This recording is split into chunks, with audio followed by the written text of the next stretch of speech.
Comment réussir à développer sa chaîne YouTube? Bonjour à toutes et à tous, vous êtes dans Next Level Business Team. Je suis Alex Cormon, votre mentor business, et je suis avec Hugo de la team Next Level. Ça va? Salut Alex, ça va et toi? Ça va très bien. Alors Hugo est tout simplement fait partie de l'équipe depuis très longtemps. C'est toi qui as réussi à développer en fait notre chaîne Alex Cormon sur le développement personnel. C'est ça. Et je voulais faire un petit peu cette interview pour que tu puisses te présenter également à la chaîne Next Level Business Team et que tu nous donnes des conseils parce que je sais que tu as été au cœur de l'opérationnel. Comment on fait pour développer sa chaîne YouTube? Déjà, pour développer une chaîne YouTube, ce qui est important, c'est du contenu. Il faut en avoir beaucoup, notamment sur les sujets comme toi, tu les abordes où il y a énormément de concurrence. C'est important d'arriver avec énormément de stock. Donc, on va privilégier dans un premier temps la quantité avant même la qualité. C'est important. Tout en respectant une certaine charte. Il ne faut pas dire n'importe quoi.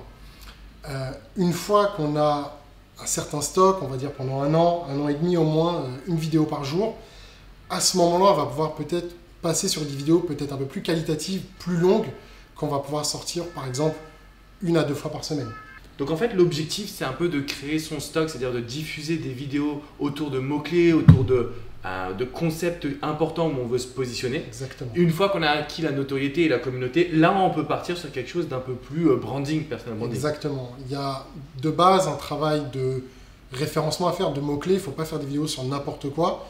Il faut, comme on dit, taper les mots-clés les plus importants pour essayer de toucher un plus grand nombre de personnes. Et ensuite, il y a ce travail on va dire, de référencement YouTube, c'est-à-dire tout ce qui est tag, tout ce qui est description. Et moi, sur Next Level, on utilise ce qu'on appelle vidIQ, qui est un outil vraiment... Qu'est-ce que tu en penses d'ailleurs justement de vidIQ? Comment tu te sens quand tu l'utilises? C'est vraiment bien. C'est pas parfait, mais quand on veut aller vite, quand on a énormément de stock comme nous on a, c'est vraiment l'outil qui convient le mieux. Après, c'est vrai que ça demande tout de même un bon travail de description, mais ça guide plutôt pas mal. En fait, vidIQ, c'est quoi l'outil? Parce que je sais que la manière dont tu as développé la chaîne YouTube quand tu t'y es vraiment impliqué, parce qu'à la base, c'était moi qui devais faire ce travail. Après, on a travaillé en commun, puis tu as pris ton envol. Et c'est quand tu as pris l'envol que tu t'es vraiment intéressé à vidIQ, je crois, avec les tags en fait. Exactement, il y a toute cette notion de tag. Donc, vidIQ se base sur ce qui marche par rapport aussi à la concurrence. Et le but, c'est parfois de concurrencer d'autres personnes en utilisant leurs tags, de manière à ce que quand quelqu'un va taper le nom peut-être de l'un de tes concurrents, il va quand même tomber sur ta vidéo parce que je l'aurai référencé en fonction de ses tags et voire même peut-être en fonction de mots-clés qu'il utilise dans sa description. Je reviens sur quelque chose, ça me fait penser justement quand tu me demandais de répondre aux commentaires. Tu sais, c'est quelque chose que tu m'avais demandé parce que pour toi, tu avais eu cette vision bien avant tout le monde en plus. Tu m'as dit, Alex, ça va créer de l'interaction et surtout, ça va donner un petit peu à boire et à manger à l'algorithme de YouTube. Est-ce que tu restes là-dessus sur le fait que créer une communauté, c'est aussi hyper important? Ouais, la communauté, c'est la base. Il y a plein de gens qui vont liker au quotidien, qui vont partager les vidéos. Et les commentaires, c'est important, notamment au début, parce que déjà, très peu de concurrents le font. La plupart des personnes se contentent de poster et ensuite ne se soucient pas des vidéos. Répondre aux commentaires, ça donne une certaine crédibilité, ça montre que vous êtes humain, que vous voulez vraiment aider les gens dans n'importe quel domaine. Et surtout, on remarque que plus la personne va laisser des commentaires, donc en l'occurrence toi, et plus les gens vont commenter, vont poser des questions. Et d'ailleurs, dans les commentaires, il n'est pas interdit de placer des mots-clés de manière à se faire référencer également. Alors, c'est quoi ce concept de mots-clés pour, entre guillemets, une personne qui serait novice? Alors, c'est tout ce qui est recherche donc sur Google ou sur YouTube. Bon, maintenant, c'est la même chose, vu que Google a racheté YouTube.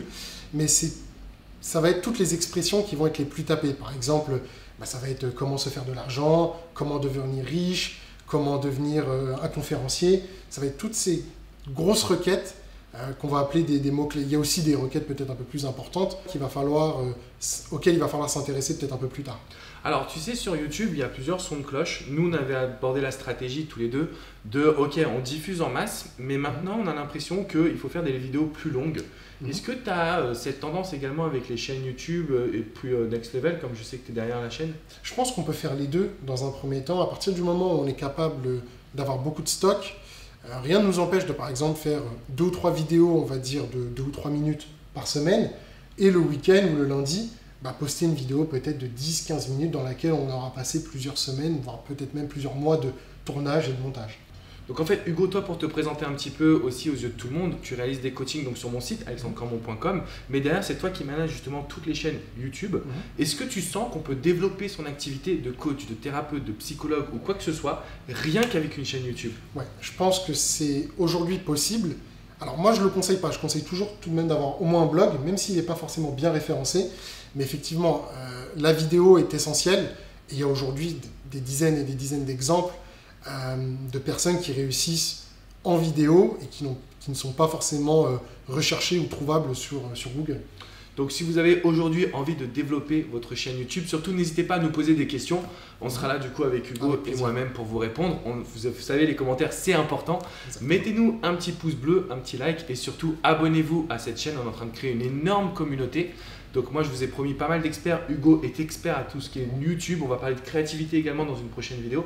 Parce que c'est là où vous allez pouvoir développer votre business. Si j'en suis là aujourd'hui, c'est aussi beaucoup grâce à toi. Je tenais à te remercier, à te mettre à l'honneur auprès de tout le monde. Et je vous dis à très vite les amis. Merci Hugo. À très bientôt. Merci Alex. Ciao. Au revoir. Bye.